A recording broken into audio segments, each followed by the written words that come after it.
કરજણ ટોલનાકા પાસે બંધ બોડીના ટેમ્પામાંથી 35 લાખનો વિદેશી દારૂનો જથ્થો ઝડપાયો હતો।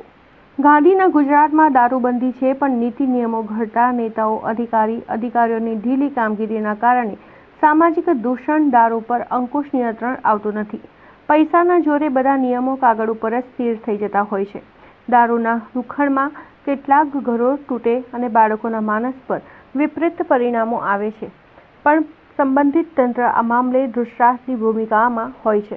તેમાંય રાજ્યમાં 31 ડિસેમ્બરને લઈને જો જાણે દારૂની નદીઓ વહેવાની હોય તે રીતે બુટલેગરો સક્રિય થયા છે અને છેલ્લા કેટલાક દિવસોમાં તો વિશાળ પ્રમાણમાં દારૂનો જથ્થો ઝડપાઈ રહ્યો છે। તેવો જ એક બનાવ સામે આવ્યો છે।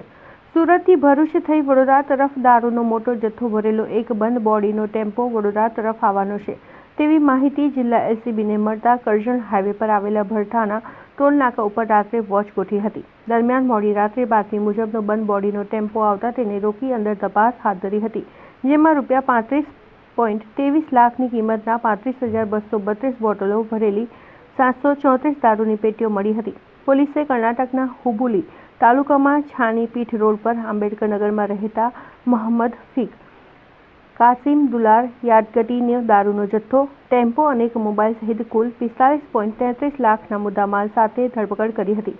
તેની પ્રાથમિક પૂછપરછમાં એવું જાણવા મળ્યું હતું કે દારૂનો જથ્થો ભરેલો ટેમ્પો વિનોદ નામના શખ્સે આપ્યો હતો। આ અંગે કરજણ પોલીસના ગુનો દાખલ થતાં જ પોલીસ દ્વારા વધુ તપાસ હાથ ધરવામાં આવી છે।